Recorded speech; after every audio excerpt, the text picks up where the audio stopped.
مشکل کے بعد آسانی ہے۔ بے شک ہر مشکل کے بعد آسانی آتی ہے، آسانی ہوتی ہے۔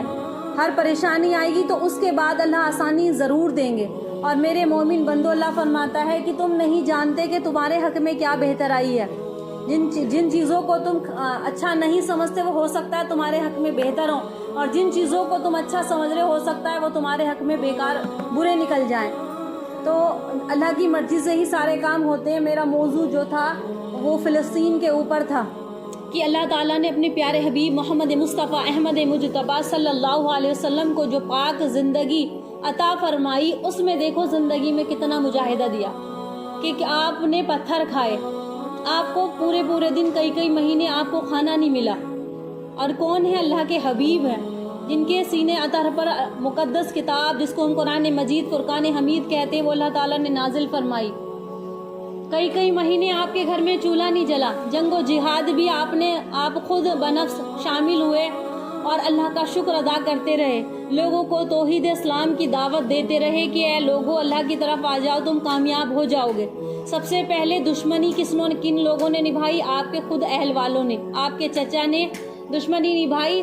جہاں جاتے تھے آپ تبلیغ کی دعوت دیتے، لیکن لوگ آپ کو پتھر مارتے تھے، لوگ آپ کو برا بھلا کہتے تھے، صبح سے دوپہر ہو جایا کرتی تھی، اور آپ تبلیغ کی دعوت دیتے تھے، بازاروں میں جاتے، لوگوں کو دین کی طرف لے کر آتے، لوگ آپ پر پتھر برساتے تھے، لوگ آپ کو ذلیل اور خوار کرتے تھے۔ کتنی قربانی اللہ تعالیٰ نے اپنے حبیب سے لی ہوگی۔ بتائیں نا کہ آزمائش، مجاہدہ، آپ چاہتے ہیں تو آپ کو ساری سلطنت، ساری چیزیں مل سکتی تھی، لیکن آپ نے بادشاہی نہیں مانگی، آپ نے فقراء اور فقیری کی زندگی مانگی کہ میں اسی میں ہی نبوت کروں گا۔ اللہ تمام انبیاء آئے، شروع میں آپ انبیاؤں کے حالات ایسی رہے، لیکن بعد میں اللہ تعالیٰ نے بڑی فراوانی دی۔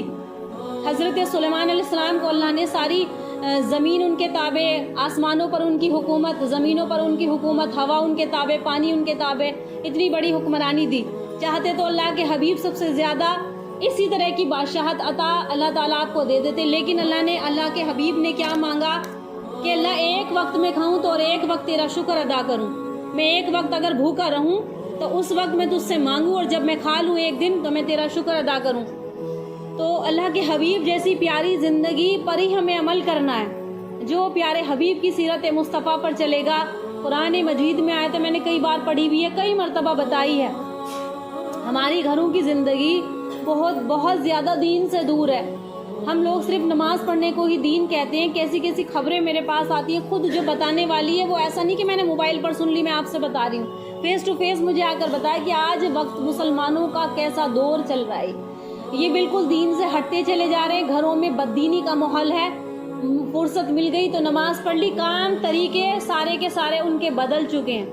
اور اللہ فرماتا ہے ان کنتم تحبون اللہ فاتبعونی، کہ جو اے نبی جی ان سے کہہ دیجئے زمانے کے لوگوں سے کہ جو یہ اگر مجھ سے محبت کرنا چاہتے ہیں تو پہلے آپ کی اتباع کریں، پہلے آپ کے طریقے پر چلیں۔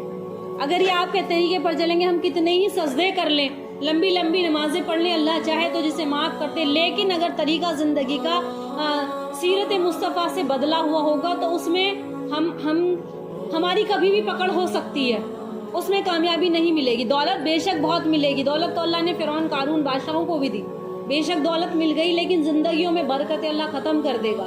زندگی تھوڑی سی ہے، ہمیں آگے بڑھنا ہے، کچھ کرنا ہے۔ اسلام کا دامن ہم نے تھامے ہوئے ہیں، اسلام کے ہم چراغ ہیں، اس کو آگے روشن کرنا ہے، آگے پہنچانا ہے۔ آگے کیسے پہنچائیں گے؟ اپنے بچوں کو دین سمجھا کر۔ اس سے پہلے کہ ہمارے گھروں سے دین چلا جائے تو